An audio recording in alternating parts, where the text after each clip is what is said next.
I had someone run a crime report, and all I'll say is that it's drastically went down. Drastically. Yeah. And I know you feel safe in State College. You don't lock your doors. It's not because of you. Then who is it? If anybody, it's me. We just sat here and talked. That was the first line of defense. You notice how you never had to actually act on anything? People are afraid of me.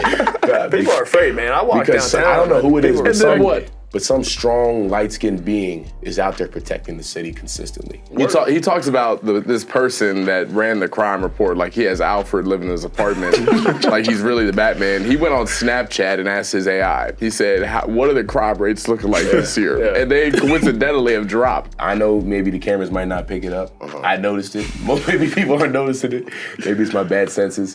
This guy's got jeans on, sneakers, socks on. Yo, got no socks. I got socks on. No, you don't. I got the ankles on. Oh, no socks, bro. I don't got socks on. I don't know, man. That's crazy. The leather shoes, too. So you're feeling the pressure right now. All right, everybody, big news coming out of the Lions Den podcast. We officially have our own merch that we're getting ready to put out. Make sure to go cop yours. Link is in the description below. These proceeds help us produce this podcast, bring on A-list guests, and these proceeds also help Penn State NIL as a whole. Go get yours and tag us on social media. We'll give you a shout out on the pod. Looking forward to seeing you wearing the Lions Den merch exclusively. Big news coming out of state media. October 16th, Champs Downtown, Christian Hackenberg, Brandon Bell, free food, autographs, and many more special guests. The event is completely free. Make sure to come out and check us out, man. We'd love to meet you. We'll be doing some live shows with some special guests.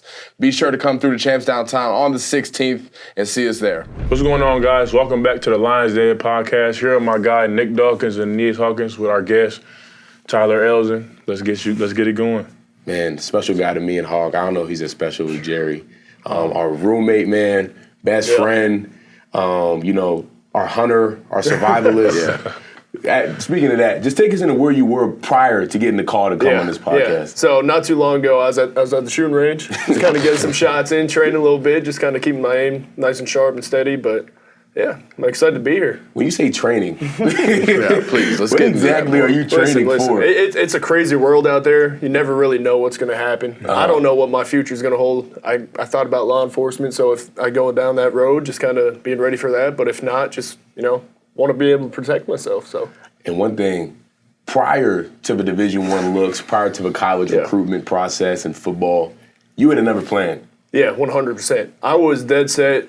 Since I was a kid, always running around playing Army. I was dead set on going in the military. I kind of had a plan out. That's kind of when I started getting the firearms and stuff like that, training.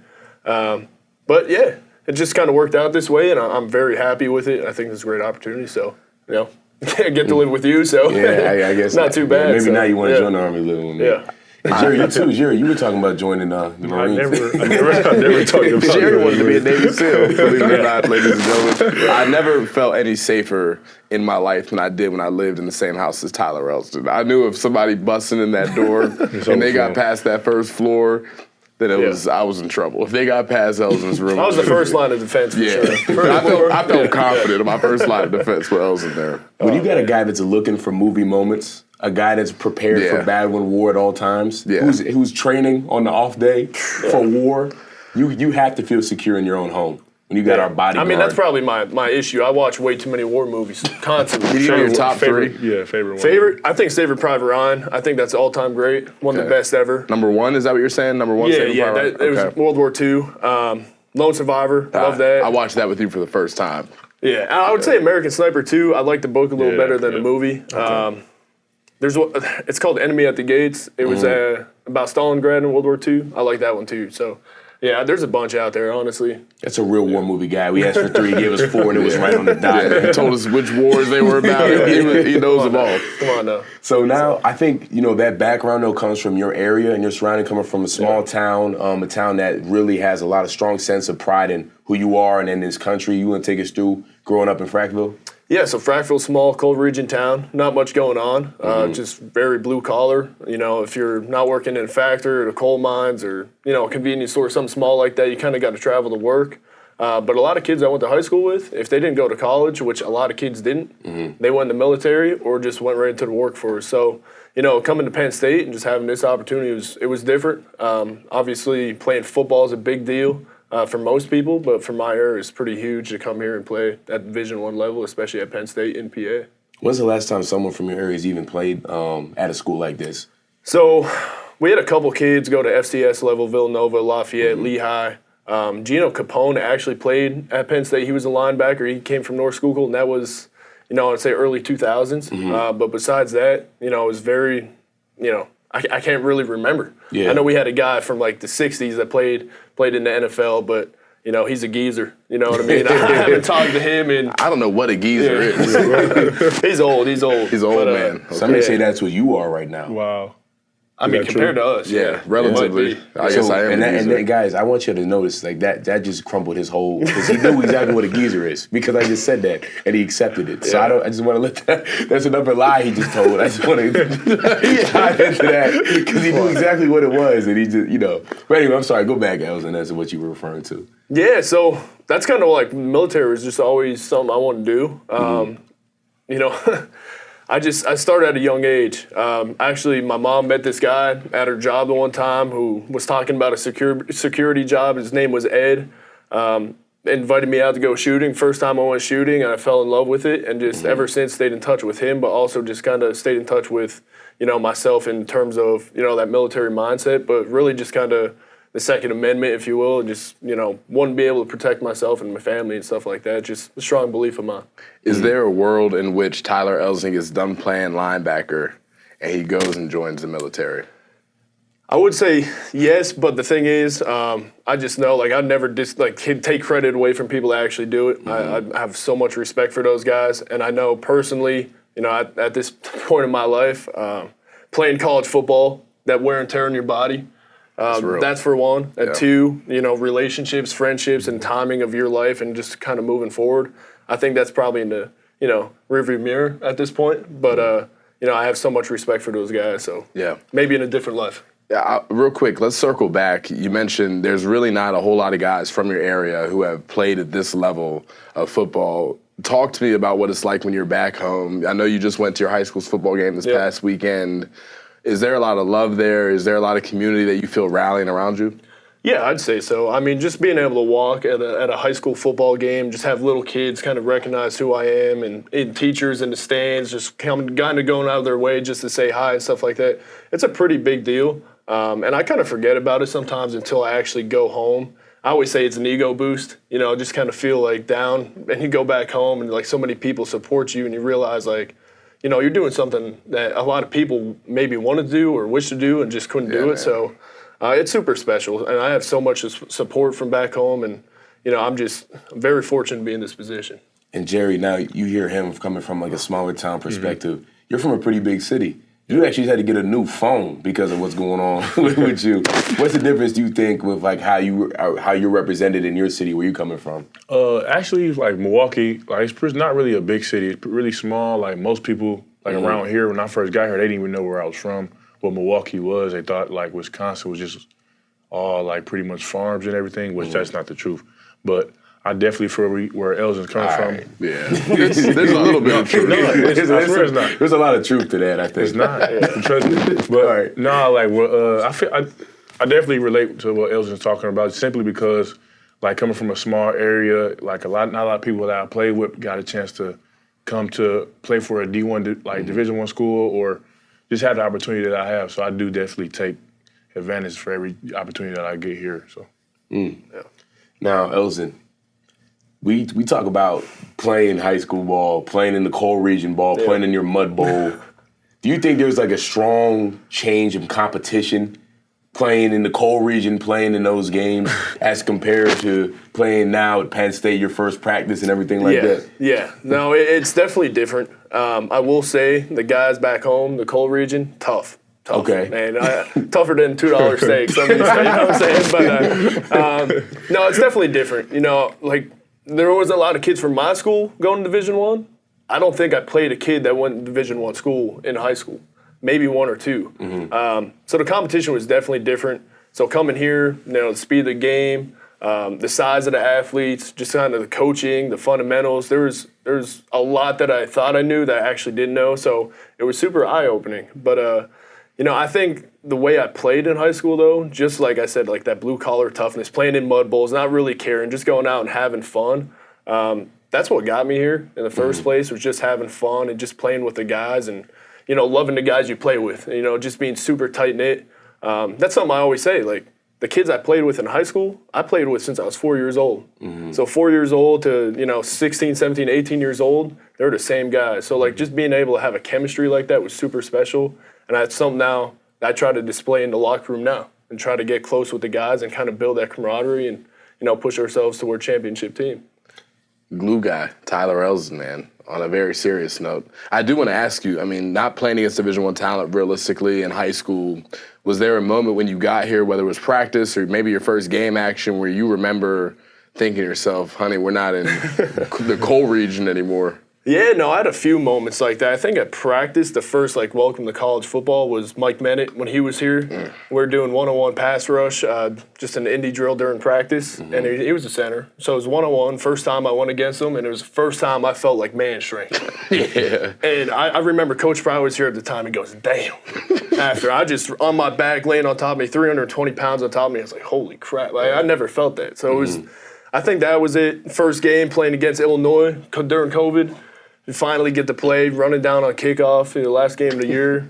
Tight end out of nowhere smokes me. I'm like running in the air. I get hit, I'm still running in the air. So I had a few moments, I hate to say it, but even now, going on year 4, I still have moments. I think every athlete, especially at this level, you're playing against guys that are dudes. You're going to be beat sometimes. And I never got beat really in high school. And then when I did, it was rare. You know what I mean? You can kind of push it off on something else, it's slip. Yeah. College football now, especially at this level, it's displayed for everyone to see, which could be challenging in its own way. You got fans chirping at you and stuff like that, but it also kind of humbles you. So it just kind of pushes you to work harder. So yeah, I've had a few moments. So you bring up some fair points though. First of all, every college athlete, whether or not the public realizes or sees it or not, it catches every one of them. Every single one of them is getting beat on snaps. And if you're not watching film, you can miss that.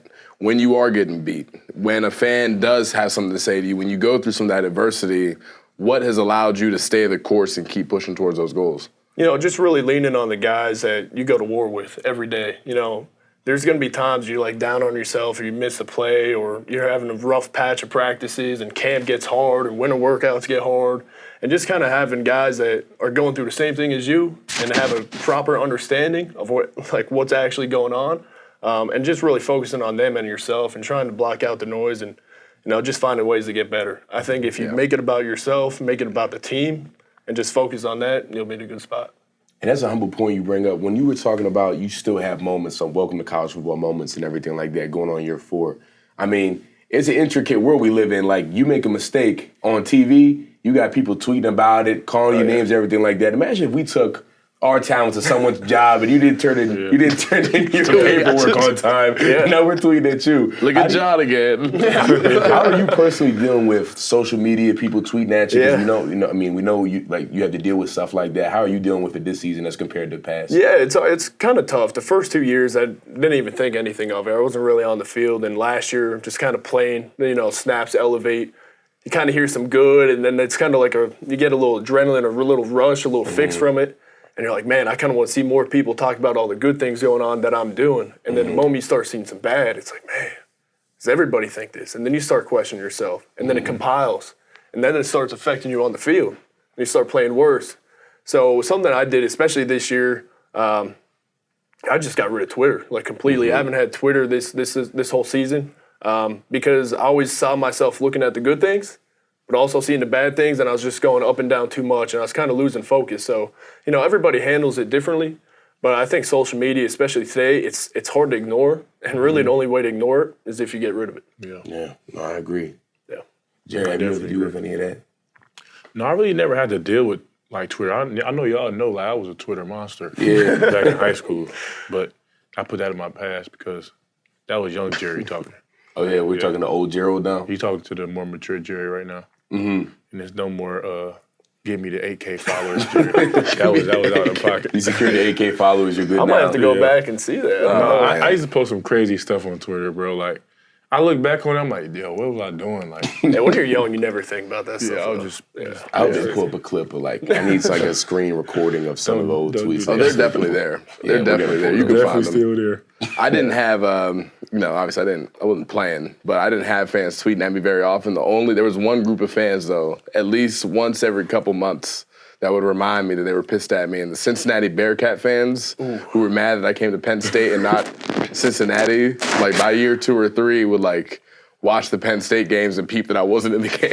It was to start tweeting at me like, Aeneas Hawkins, you bum. You should have came to Cincy. But whatever, man. But honestly, it doesn't even have to be directed to you. You know what I mean? Right. I always called it rat poison. I know Coach Franklin, I think, said Rat that poison. before. It's all But rat my poison. high school coach actually started me on it about the newspapers. The newspaper is big in my area now. Yeah. Like every Friday, Friday night still read football. newspapers. Oh my God. So was the I love it. milkman, in case you guys were wondering. Yeah. No, but if you see other people succeed or other people lose and people getting drafted and guys leaving and people that you're roomed with, I was with PJ. I was with you too. Yep. And PJ's playing, he's in the league now, and all these guys and people in my class left and transferred. There's a lot going on. So you just really got to find a way to focus on yourself. Yeah. It doesn't have to be people attacking you. Yep. It could really be you attacking you. You know what I mean? If you allow things to kind of, get inside you. So. And most of us, most of us are our toughest critics, right? Most of us are our toughest critics, right? Yeah. So when we see other people looking at our situations and making statements about stuff that we didn't even notice in our game, criticizing stuff that probably isn't even really a flaw or anything, but they're like my big thing. I remember Elsdon was with me when we were freshmen, mid-year freshmen. I forget what source it was, probably Blue Shoes Diary or Black Shoes Diary or something like that. It was it was a bunch.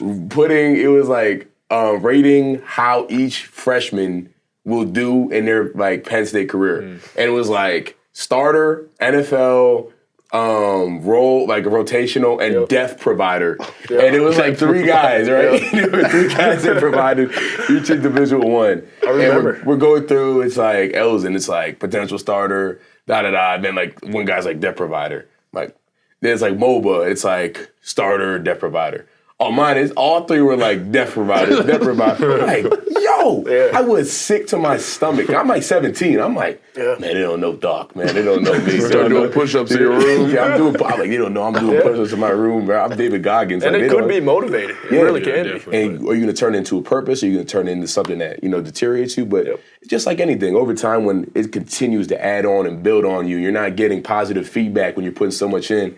It starts to take a toll, not on your physical health, but mainly your mental health and how you're preparing, who are you, how are you feeling about yourself and everything like that. So I think, and it'd be the most random stuff seeing out there too. I don't even be looking for it. I used to, after the games, I'd be looking myself up, I wonder if anyone, I think everybody's been there. Yeah. You got, bro, on Twitter. I feel like that's a big thing in just college ball anyway. A lot of players can, their confidence is ruined from the social media, just even from them being so hard on themselves.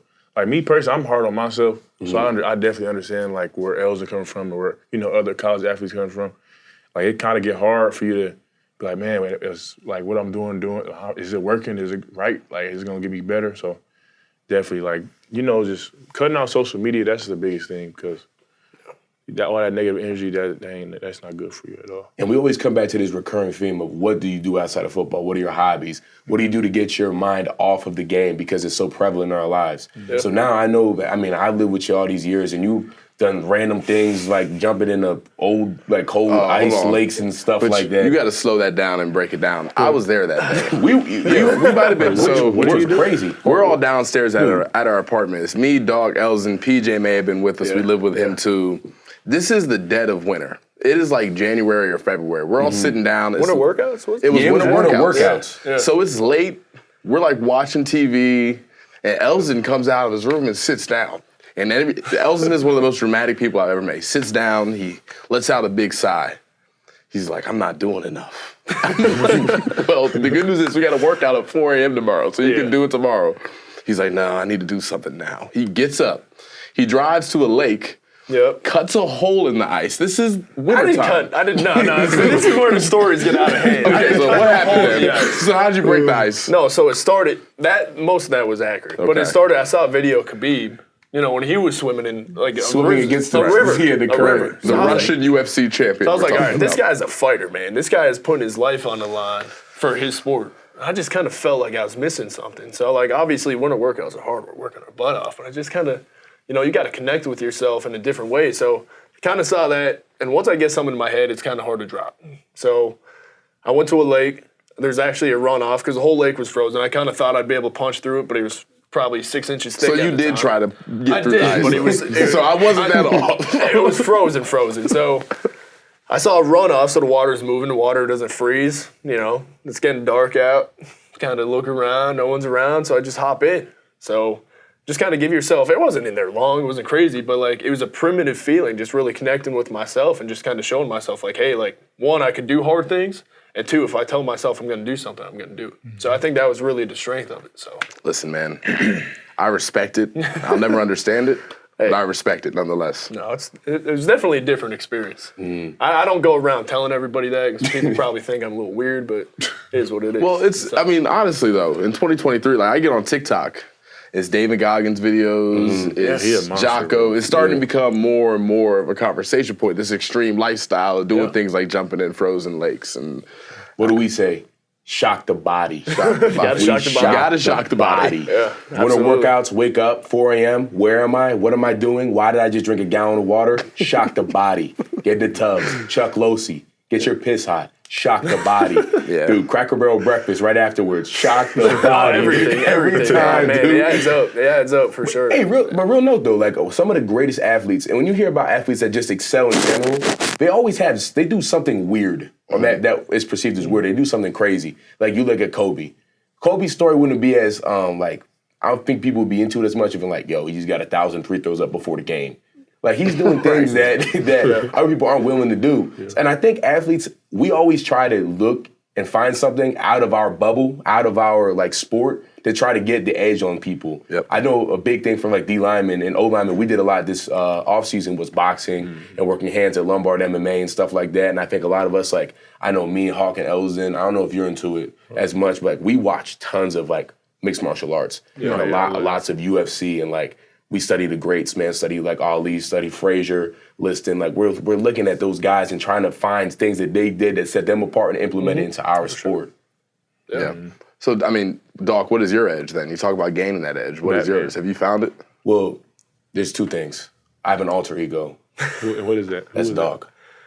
There's Nick Dawkins, the presentable young man, State College doing community deeds, politicking with the locals, talking about the infrastructure, how can we improve it? Then there's Doc. Is Doc Batman? The Caped Crusader. Is he Batman? There's a lot of speculation going on if I truly am the Batman of State College. I'm not going to answer that. I don't think that's proper to address on this podcast. But it's interesting. I had I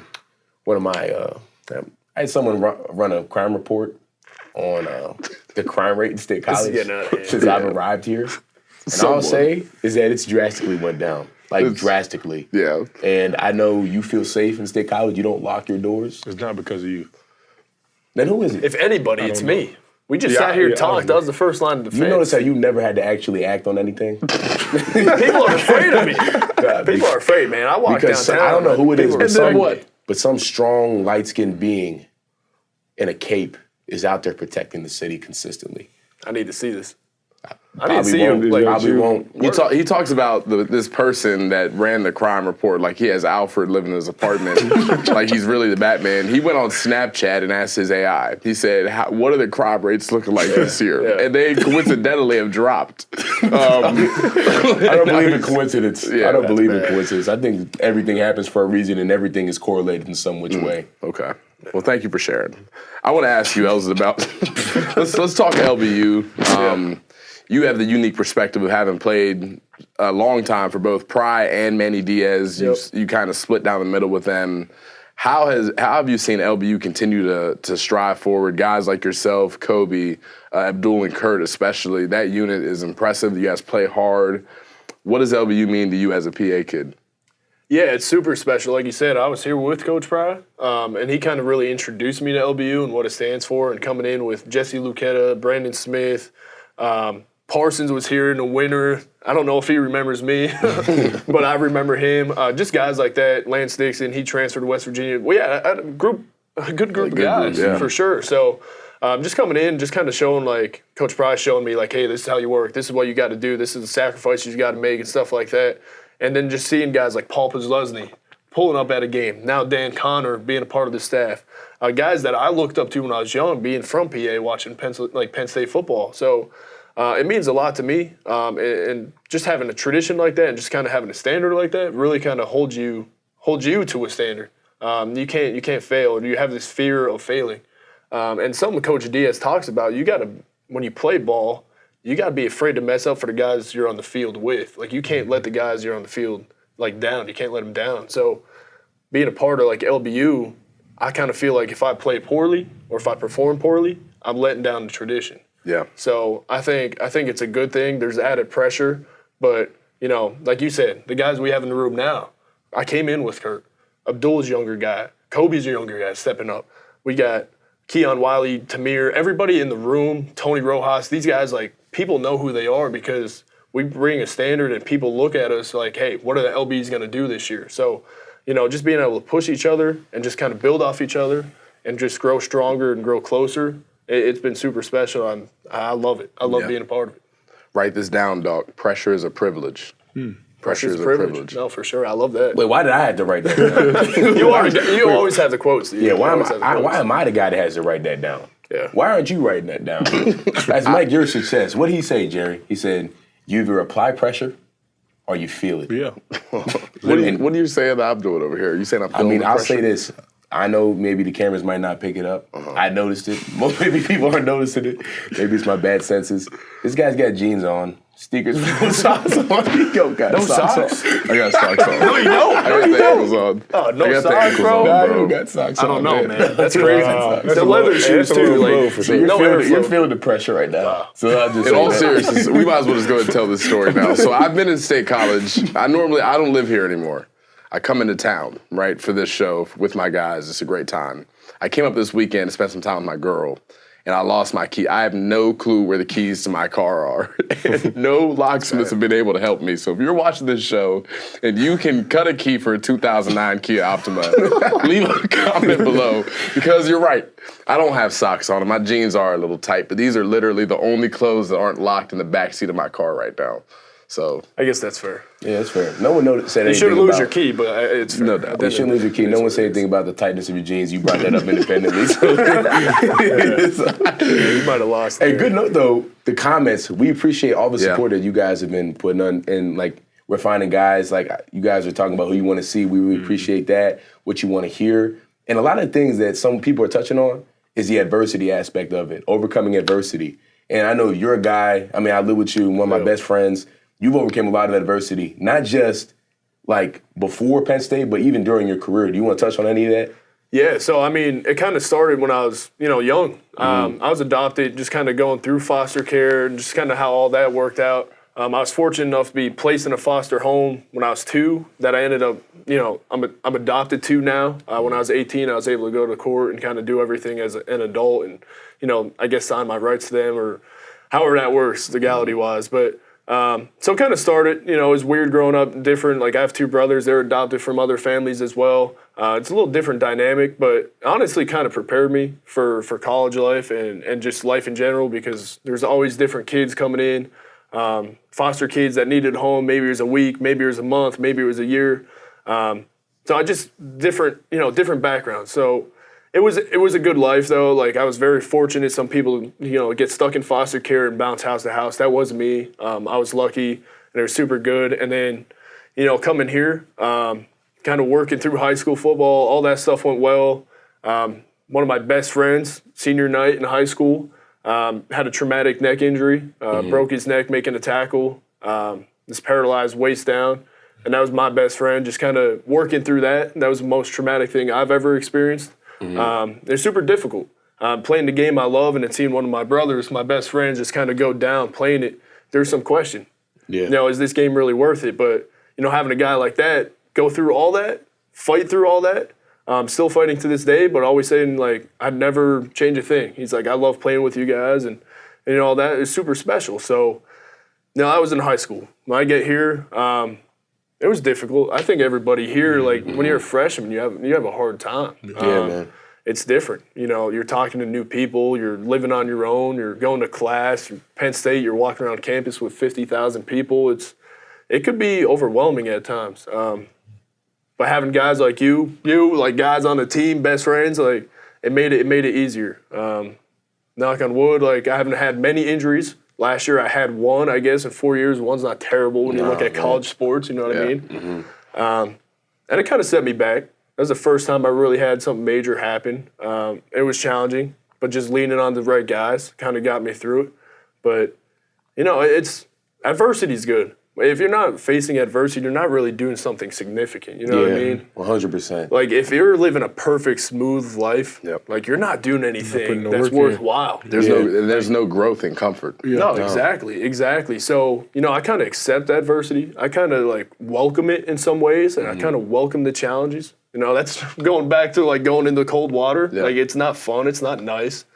But to grow and be a dominant man, be a dominant, like, success, you know what I mean? You got to go through hard stuff. So, I'm kind of happy that, I had an injury, you know what I mean? I feel like I'm a better man now and a better player. So, it's tough, but, adversity is a big part of it, but it's been good. And that injury life, man, that's dark days. And you had to deal with that as a freshman. Yes. Man, take me, how are you feeling? How'd you get through that mental space? Because that's dark times. Man, for me, like everybody know, like when I'm around the locker room, I'm always keeping a good attitude, always smiling, always talking to everybody, always happy. So for me, like deep down inside, I was just like, man, I missed my freshman year is over with. I'm out for 4 months, but I try not to let that affect how I interact with others in the locker room. I tried to still keep a positive attitude, still like smile and talk to everybody, and then it just made me like really appreciate the game. When the game is taken away from you. Like, sometimes I feel like you take it for granted, like, how much of a privilege it is for you to be able to play this sport. And for me, like, me being hurt and out for 4 months, my freshman year when I, like, really didn't get a chance to even play, that really, like, it kind of made me hungrier, than I ever was before because I really, like, sat down and was like, man, like, this game, you shouldn't take it for granted. So, And I can't stress this enough, mentality. And, I study stoicism. That's the art of understanding you can't control what happens to you, but you can control how it affects you. Mm-hmm. And Elsdon, I know you're a stoic yourself, and you have a killer mentality, I would say. You have a gladiator warrior mentality. What do you think that was instilled into you? How do you think you portray that on the football field?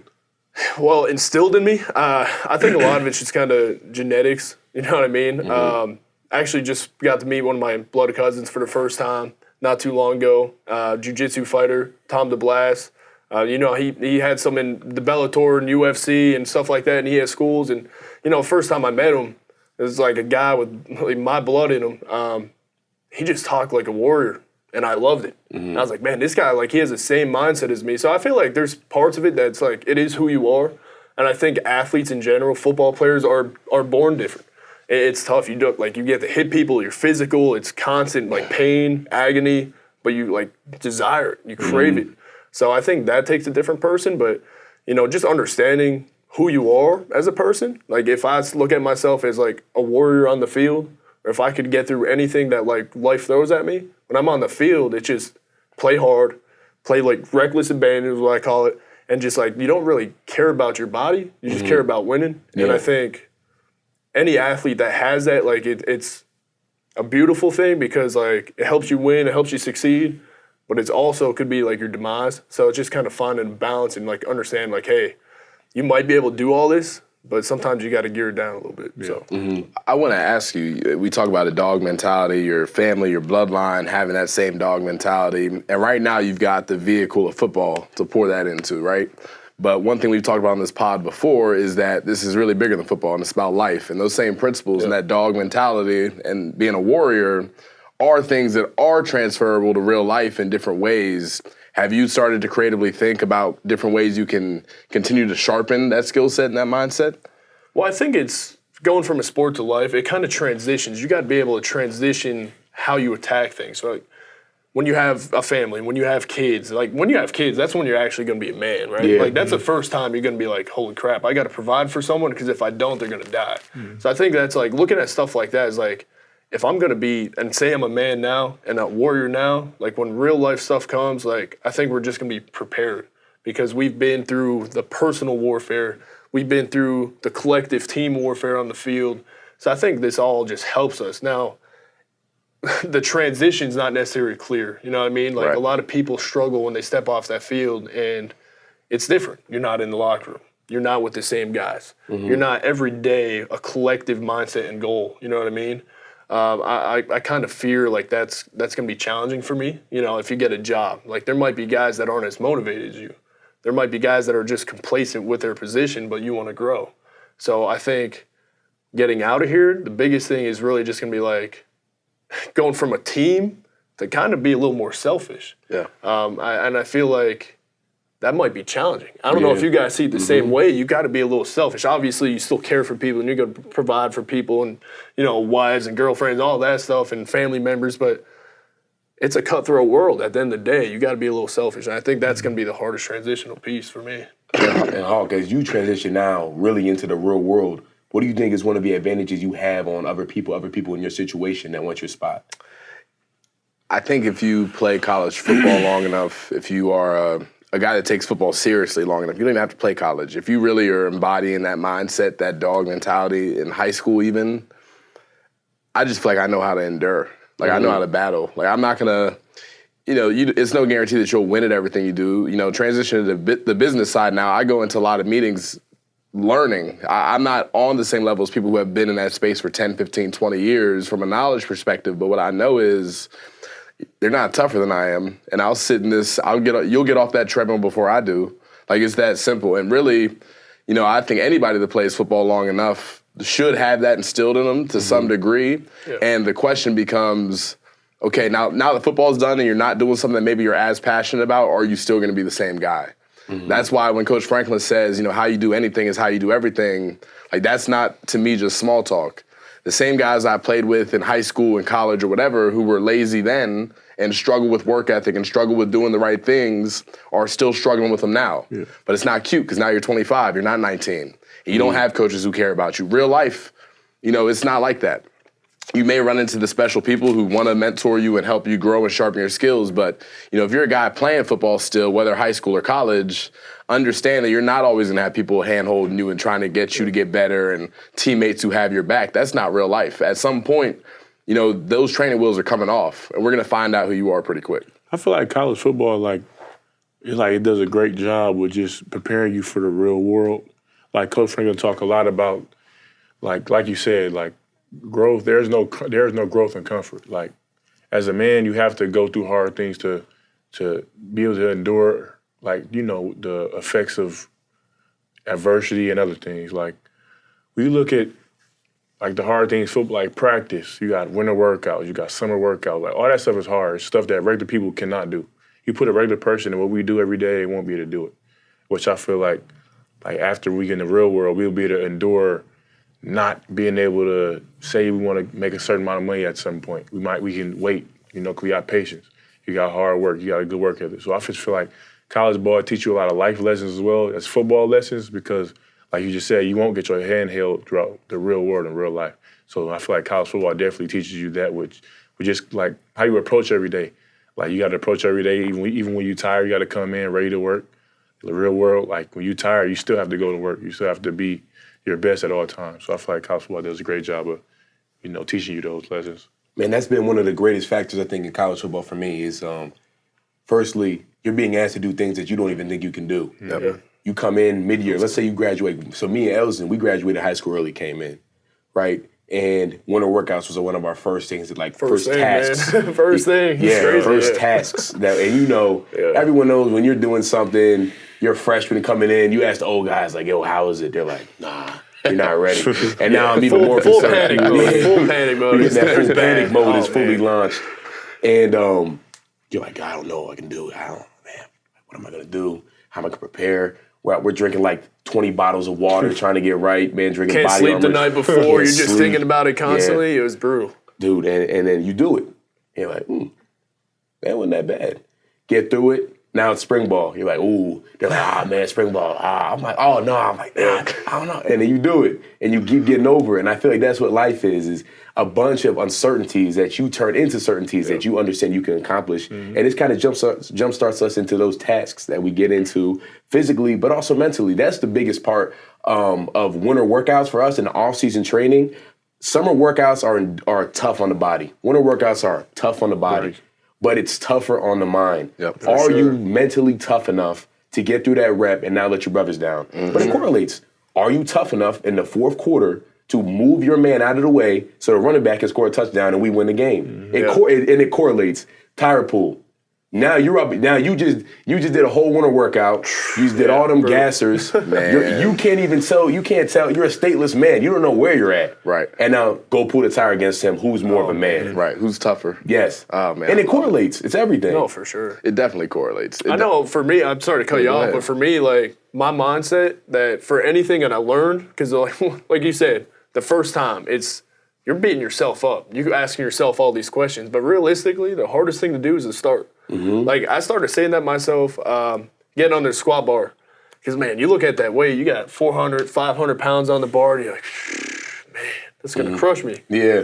But then you sit there and you think, like, dude, once it's on your back, it's time to go. The hardest thing to do is get on the bar. Yep. The hardest thing in life is to start. Once you start, you get the wheels going, your body starts getting loose, you start playing, you start having fun, you start like, hey, I could do this. And once you can convince yourself you could do it, it just starts rolling. Yep. And you start rolling, then you start like pushing yourself more. And then you look around at people and like you either see people excel in front of you and you're like trying to chase them down.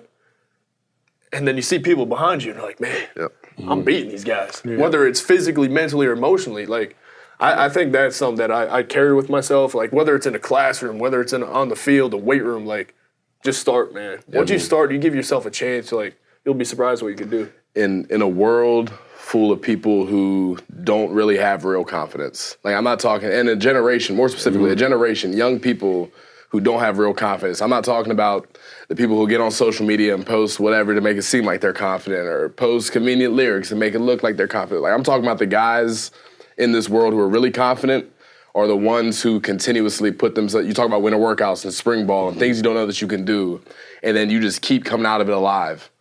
And a little bit better, and alive, and a little bit better. And then eventually you get to the point where you realize, yo, I may not be perfect. I may not be where I want to be, but I have not challenged myself one time and not come out of it better or healthy. Like that's really the reality of it. Like you got to put yourself in positions where you have no choice but to compete. Like you talk about that moment where you have 600 pounds on your back. Yeah. And like I can literally remember a summer workout. I had not squatted all summer. I walk in the weight room. I look at the card on max squat, and there's 540 pounds in the bar. And Losi looks at me and says, "Let's go, beast." I had not squatted at all. I remember literally praying, crying, and taking smelling salts and getting under the bar and literally looking for divine intervention. Like I cannot do this, but that's wild. That's how you grow and you become a more confident person. Yeah. Me and Elsdon talk about this all the time. Truthfully, I think we're old souls for the most part. Just everyone right now on this panel, on this podcast. It's really, in our generation, it's really not that hard to be successful. And I know it may come across as arrogant or come across as ignorant to people's situations and everything like that. But anything I've ever really wanted to do, and I looked at it as a need, a necessity, it's never stopped me. I've always gotten what I wanted when I put the work in, when I really set my mind to it. Everything's accomplishable. Yep. And when you surround yourself with like-minded people like that, it's even easier to accomplish. Like with Jerry, right? So Jerry's big into fashion design and stuff, and we're talking about, we should start a clothing brand. We should do this, we do that. He had one that he had done in high school. He wanted to upgrade it. And we're like, why don't we just do it? Put the tools into it and got it done, and it just gets done. Yeah. When you have guys that just put their hard hat on and just show up and do it, and the point I'm making is I think that's who you are, not just as a football player, but as a person. Yeah. You consistently show up, you do what's asked of you, and when your number's called, you're there. And I think that's why you're a good soldier, a good player when it comes down to it, because I think you approach it as a soldier. You approach the game as a soldier. You think that's always been you, or do you think that's something that you're still growing on now? Yeah, I mean, there's always room to grow. But I feel like my dad always said, for football, he was a coach. He said the game's 90% mental, 10% physical. And at first I was like, oh, you got to be smart to play the game. But we already talked about it. Really, the mental part is, showing up. It's showing up every day, consistently every day. It's having a routine every day, eating right every day, hydrating right every day. It's like small things. You can't miss out on one thing. So the way I look at it is, if I'm gonna be somebody that wants to compete with world-class athletes, when there might be some limitations of my athletic ability, which I'm more athletic than people say I am. Some people think I'm like, whatever. I'm a little more athletic than some people think. You've been waiting to get that off. That's cool. But listen, I'm more athletic than people think. But the thing is, like, there is people that are faster, stronger, bigger, smarter than I am. The thing that makes me different, and I try to be different, is my effort and my consistency and my determination and my commitment and the stuff that is controllable. Because realistically, the things that really make someone different, make someone a great, or make someone super successful, a millionaire, or, have a happy marriage, or have, a nice house and car and stuff like that. People like goals that people have, the people that obtain those are people that just do the controllables. There's no special recipe. I always hate when people are like, how can I get stronger?